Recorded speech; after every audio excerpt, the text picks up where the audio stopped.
జ్యోతిష శాస్త్రంలో క్షయతిథులు, వృద్ధి తిథులు, అవమ తిథులు, పక్షిరంధ్ర తిథులకు ఉన్నటువంటి ప్రాధాన్యత ఏంటో, ఏ తిథులలో ఎలాంటి పనులు నిర్వహిస్తే అద్భుత ఫలితాలు చేకూరుతాయో, ఏ తిథులలో ఎలాంటి పనులు నిర్వహించరాదో నేటి శుభం లాభం అనే శీర్షికను పరిశీలిద్దాం.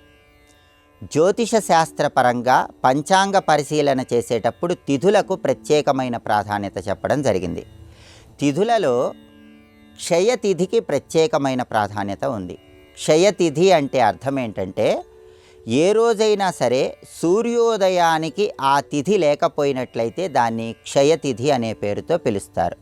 ఈరోజు సూర్యోదయానికి దశమి తిథి ఉండి రేపటి సూర్యోదయానికి ద్వాదశి తిథి వచ్చేసినట్లయితే మధ్యలో ఏకాదశి తిథి ఉంటుంది. కాబట్టి ఈ 2 రోజుల్లో కూడా ఏ రోజు సూర్యోదయానికి ఏకాదశి తిథి ఉండదు. కాబట్టి అటువంటప్పుడు ఆ ఏకాదశి తిథిని క్షయతిథి అనే పేరుతో పిలుస్తారు. అంటే ఏ రోజైనా సరే ఒక తిథి సూర్యోదయానికి లేకపోతే దాన్ని క్షయతిథి అనే పేరుతో పిలుస్తారు. అలాగే వృద్ధి తిథి అంటే అర్థం ఏంటంటే, ఏ తిథి అయినా సరే 2 రోజుల పాటు వరుసగా సూర్యోదయానికి ఆ తిథి ఉన్నట్లయితే దాన్ని వృద్ధి తిథి అనే పేరుతో పిలుస్తారు. అదేవిధంగా త్రిదిన స్పృక్ అని కూడా ఒక ప్రత్యేకమైన తిథిని గురించి చెప్పడం జరిగింది. త్రిదిన స్పృక్ అంటే అర్థం ఏంటంటే, ఈరోజు, రేపు, ఎల్లుండి అలా వరుసగా 3 రోజుల పాటు సూర్యోదయానికి ఏదైనా తిథి ఉన్నట్లయితే దాన్ని త్రిదిన స్పృక్ అనే పేరుతో పిలుస్తారు. అలాగే తిథులలో అవమ తిథి అని ఒక ప్రత్యేకమైన తిథి ఉంది. అవమ తిథి అంటే ఏంటంటే, ఏదైనా ఒక రోజులో తిథి 3 సార్లు మారితే దాన్ని అవమ తిథి అనే పేరుతో పిలుస్తారు. అంటే ఒకే రోజు 3 తిథులు వస్తే దాన్ని అవమ తిథులు అనే పేరుతో పిలుస్తారు. క్షయతిథి ఉన్నా, వృద్ధి తిథి ఉన్నా, త్రిదిన స్పృక్ ఉన్నా, అవమ తిథి ఉన్నా అటువంటప్పుడు శుభ కార్యక్రమాలు ఎట్టి పరిస్థితుల్లో నిర్వహించరాదని జ్యోతిష శాస్త్ర ముహూర్త విభాగంలో చెప్పడం జరిగింది. అలాగే జ్యోతిష శాస్త్రంలో పంచపర్వాలు అని చెప్పారు. పంచపర్వాలంటే ఏంటంటే, బహుళపక్ష అష్టమి, బహుళపక్ష చతుర్దశి, పౌర్ణమి, అమావాస్య, రవి సంక్రమణం జరిగిన రోజు, అంటే రవి ఒక రాశిలో నుంచి ఇంకొక రాశిలోకి మారిన రోజు, వీటిని పంచపర్వాలు అనే పేరుతో పిలుస్తారు.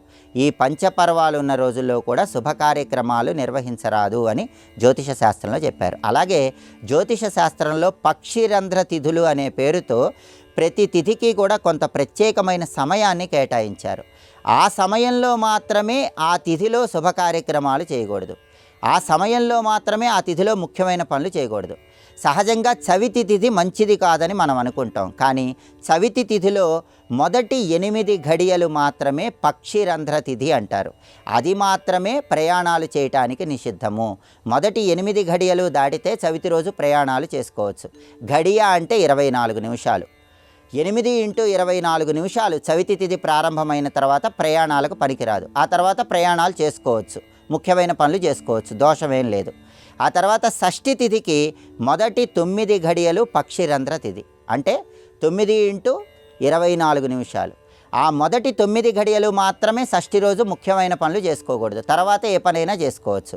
అదేవిధంగా అష్టమి తిథికి మొదటి 14 ఘడియలు, నవమి తిథికి తిథి ప్రారంభమైన తర్వాత మొదటి 25 ఘడియలు, ద్వాదశి తిథికి మొదటి 10 ఘడియలు, చతుర్దశి తిథికి మొదటి 5 ఘడియలు మాత్రమే శుభ కార్యక్రమాలకు నిషిద్ధము, ముఖ్యమైన ప్రయాణాలకు నిషిద్ధము. అంతే తప్ప ఈ తిథులన్నీ కూడా ప్రయాణాలకు పనికిరావని, ముఖ్యమైన పనులు చేసుకోకూడదని జ్యోతిష శాస్త్రంలో ఎక్కడా లేదు.